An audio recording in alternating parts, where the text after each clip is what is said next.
Greetings, friends. As always, it's an extremely high honor to welcome you back to Rick's Garage.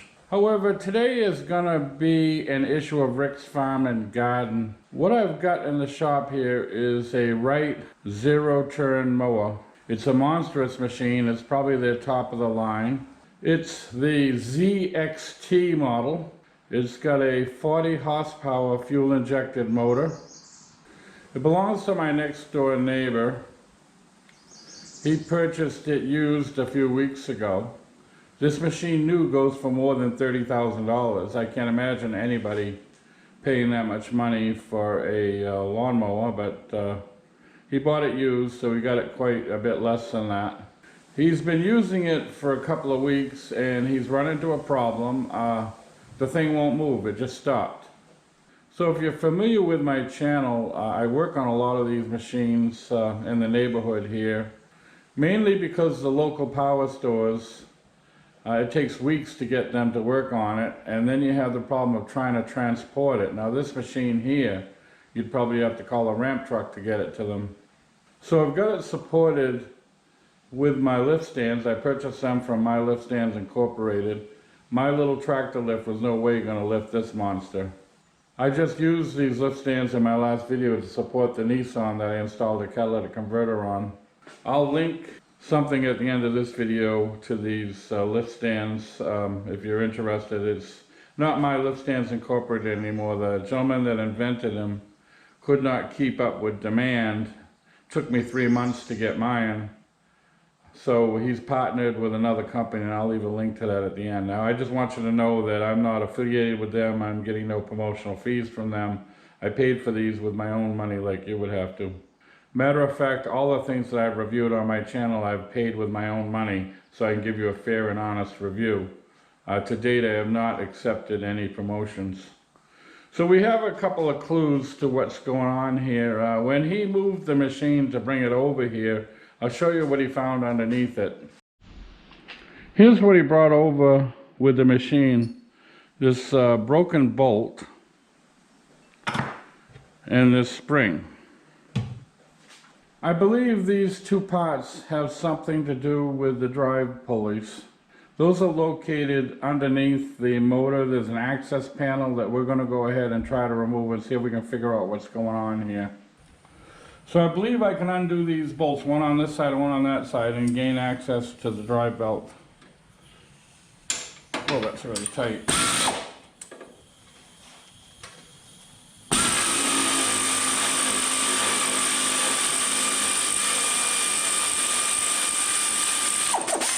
Okay, one out. I'll let that fall. Right off camera, I'll get the other side. Okay, I was correct. As soon as I knocked these two carriage bolts in, this panel came flopping down. I think all I had to do was pull it toward me to pull it out.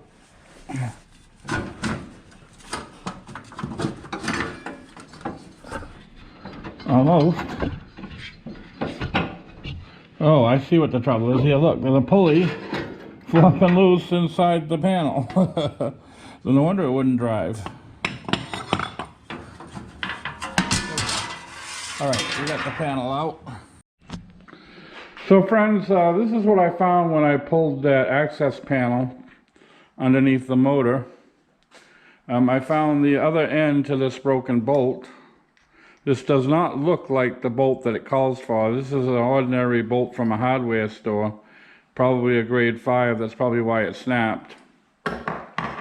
And I found the idler arm that swings tension. It's probably a tensioner pulley with an idler arm, and what it does is it provides tension to make the belt drive. And this spring that was found earlier, I believe it goes right here to keep tension on this arm. But I'm sure these are not the parts that it came with. Someone must have changed the belt and either lost the original bolts and bought these at a local hardware store. I can't imagine. This is just a ordinary 5 grade bolt, and this is one of those nylon locking nuts. So I'm going to head over to a local Wright dealer. There's one about 10 miles from me. I'm heading over there right now, and I'm going to find out what's supposed to be there. Well, friends, it's been a few days. I went over to the local Wright dealership next town over, and I was able to view an exploded view of the drive mechanism, and I was right. This was not the bolt that was supposed to be there. It was just an ordinary hardware bolt and a nylon locking nut. The parts that I purchased are these. This is the hardened carriage bolt that goes down through the bottom of the machine. It has a square hole to keep that from turning. That goes in like that. This is a spacer that goes above it that was missing. This is a nut that goes underneath it. And this is the washer that goes underneath. So these parts here, it wasn't too bad. It was about $36 altogether for everything I ordered. They didn't have them in stock. I had to wait for them to come in. Also, while I was there, I got him a new set of blades. Now, what he had on here were these awful mulching type blades. He wasn't mulching. The exhaust was opened on the chute. And these were bent. And I figured he'd do a lot better with the high lift straight blades for the type of mowing he does. The other problem with using these mulching blades is you get a lot of caked on grass underneath and inside the deck. I'm going to have to scrape that all away. So let's get started on this thing. Alright friends, I finally got that bolt in. I was able to sneak it by that braided hose or whatever it was that was in the way. It's a ridiculous design. So anyway, I'm going to try to give you some sort of view of this. I apologize for not showing, trying to install that bolt, but I couldn't even see what I was doing.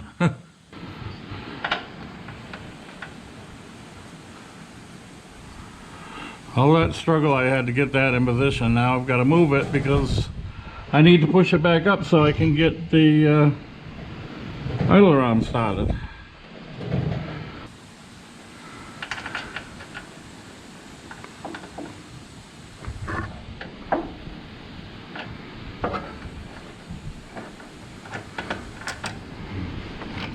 Okay. I'll leave it just like that. All right. Got the spacer in. Got this in, and now we've got to put the washer and the nut on.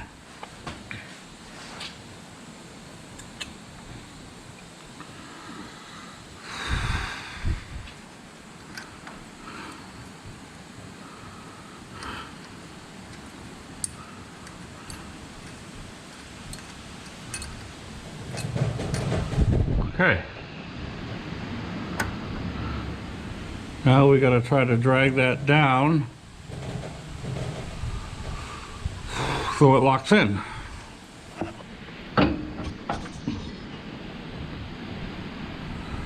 Alright, so I'm going to turn the camera off for a minute because it's in my way. So when I get this situated the way I want it, I'll come back. Okay friends, I've got this installed. It moves freely. Now I'm going to have the fun of trying to install this spring. Friends, as I was editing this video, I realized I needed to do a better job of explaining what's going on with this nut and bolt that holds the idler arm in place. As you just saw, the idler arm moves freely. That's because I did not over-tighten this nut. Now, what prevents this nut from getting loose is the manufacturer employed a method used by many automobile manufacturers for their front end components. They slightly mismatch the threads so the nut will not work its way out. So I put it tight enough so there's no play, but loose enough so the arm can still rotate. That's why I went to the trouble of getting the original nut and bolt from the manufacturer. Okay friends, I don't know how safe this is. Wright has a special spring compressor that you can buy for about $25 to do this job, but they're closed right now. I am going to use this modified door spring, GM door spring compressor. Hopefully, I've got my safety glasses on. This thing will probably come shooting out of there. Hopefully I can compress it enough before it does. I don't recommend to do this at home. However, if I get hit in the face with this thing, it would make for great video. I'd probably get 1 million views. Alright, let's see if this will come anywhere close to fitting. Looks like we need a little bit more.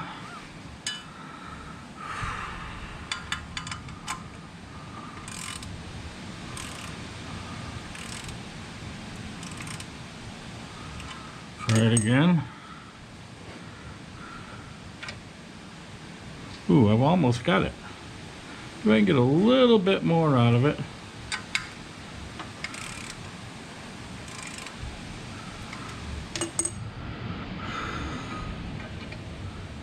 Ooh, I've got it. I think I've got it. So let's back it off a little bit.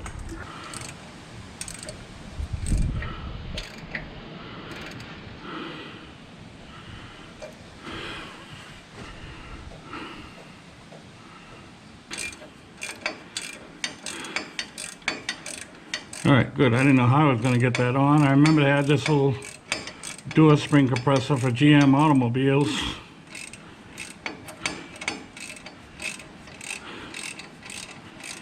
Now the question is, can I get it to let go of it? There we go. Okay, it's on.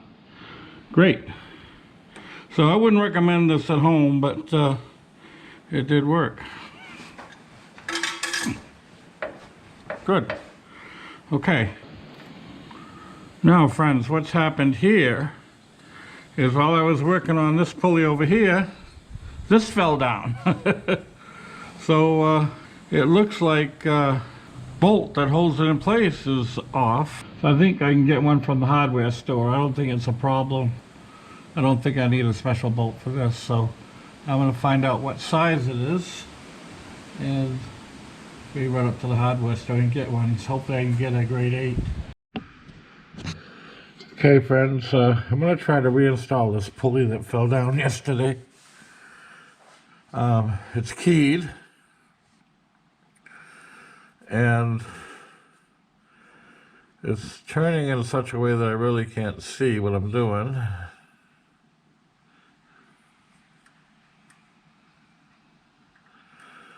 I'll try to get this key in place and see if I can hold it in there while I'm installing the pulley.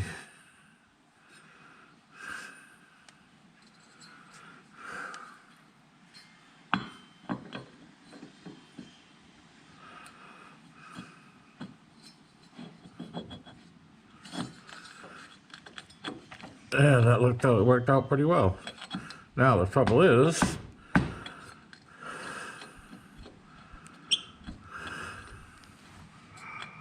how do I get the pulley to stay there while I reach for the bolts?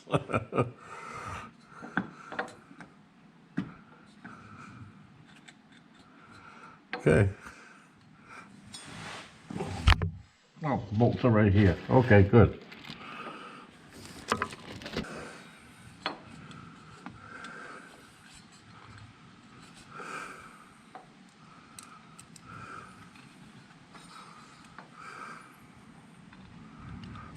The washer I'm going to put on.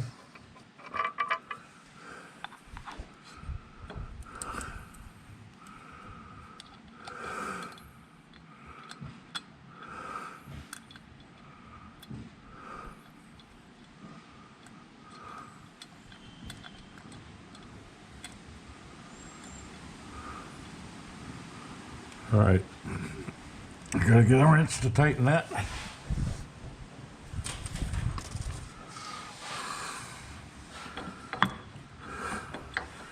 All right, the key is still in place.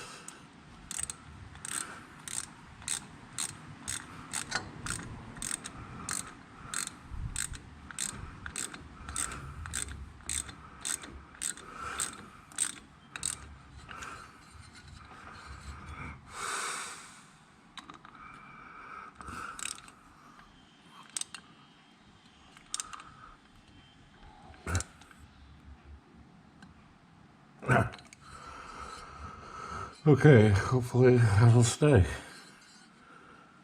Doesn't seem to be wobbling at all. Have to tighten it a little bit more.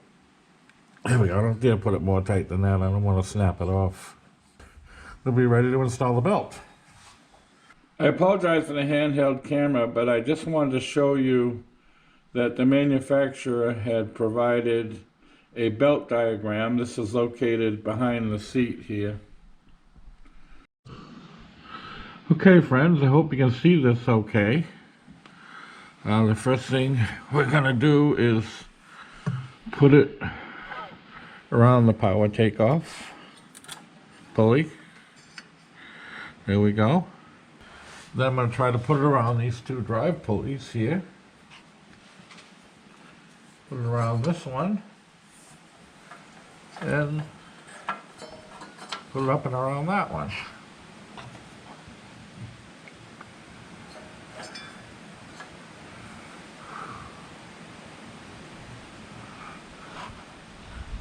Now this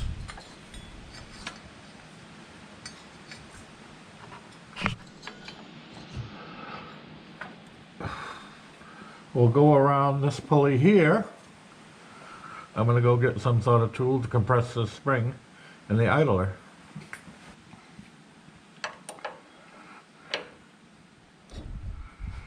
Alright, now let's see if we can compress this enough to get the belt on.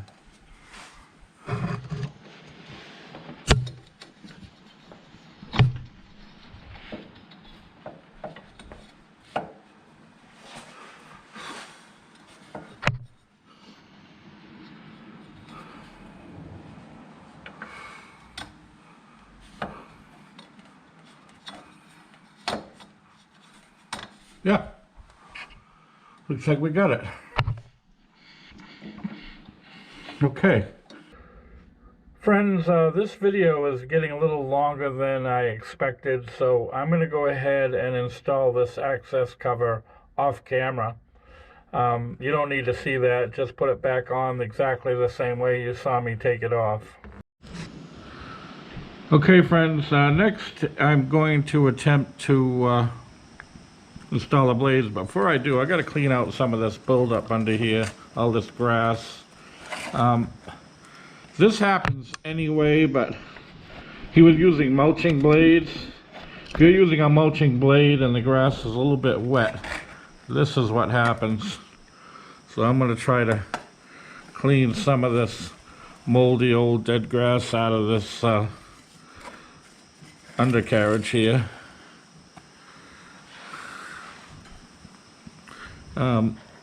You got to clean this out every once in a while so the grass can flow properly out the chute.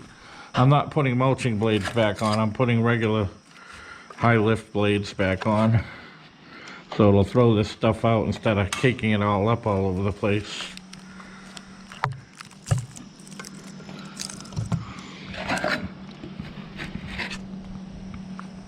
It's really nasty stuff.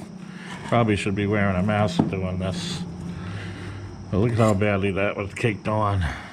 Alright, so I'm not going to bore you with this. I'm going to do the rest of this off camera. Okay, friends, we're just about done here. I'm getting ready to put these new blades on. These are standard high lift blades. Now, the reason I spent time cleaning all that caked on grass is because the grass needs to flow properly underneath that deck. And that caked on grass would prevent that from happening. Now, how you install these blades, you're going to install them with the wings up, the high lift wings up. There's a spacer that goes between the blade and the spindle, and then you've got your bolt and washer underneath. So I'm going to go ahead and install these. The spec on these is about 90 foot-pounds. If you don't have a torque wrench, that's about the same tightness you would put a lug nut on a car. So I'm going to go ahead and install these off camera. I'm going to end the video right here. So I want to thank you once again for watching Rick's Garage. Before I go, I will post 2 videos to your left. Hopefully you will find them of interest. And to your right, as always, will be a picture of my avatar in the form of my very trusty German Shepherd. By all means, feel free to click on that should you wish to subscribe to my channel. Thanks again for watching. and we hope to see you all very, very soon.